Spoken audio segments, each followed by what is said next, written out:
The Miracle Boy from Vilnius. Oddities, curiosities, anomalies, and deformations fascinated the societies of old.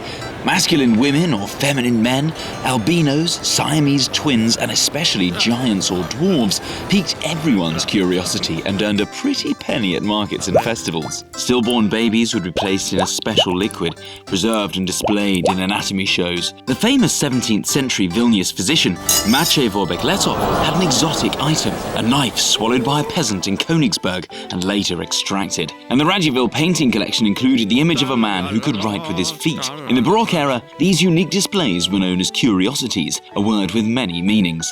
Such curiosities also included children with so-called golden teeth. This was a popular subject at a time when alchemists were trying to make gold out of almost anything. One such case happened in 17th century Vilnius and later became part of the history of curiosities of dentistry. The Jesuit professor at Albertus Silkowski wrote about a 3-year-old fair-skinned boy with golden hair, lively eyes and a tall brow named Paul, who also had a golden tooth.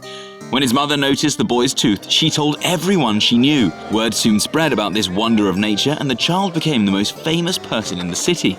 The bishop asked doctors, surgeons, and goldsmiths to examine the boy. They all came to the conclusion that yes, the tooth was actually made of gold. All sorts of stories were told about that tooth. Doctors believed that it was a result of condensation produced by the warmth emanating off the gallbladder and heart. Others thought it might just be a small tooth stone with a golden hue to it. Still others compared it to the story of a golden-toothed goat on the island of Crete, or suspected that the tooth might be the result of an enchanted spell. Some even said that they saw the coat of arms of Michał Korybut-Wiśniewski, ruler of the Polish-Lithuanian Commonwealth, inside the tooth. The story of the miraculous boy from Vilnius came to an end when, in late August 1673, the boy developed a fever, and just a few days later, the gold suddenly vanished. Perhaps it was just in time, because another golden-toothed boy, Christoph Müller, met a less fortunate fate. When a doctor realized that the golden tooth was actually just a regular tooth under a thin gold plating masterfully created by a jeweler, the child was thrown into jail and the jeweler became a fugitive.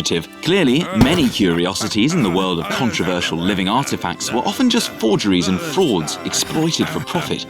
Which brings to mind a very appropriate old Roman saying, Mundus vult decipi, ergo decipiator. The world wants to be deceived, so let it be deceived.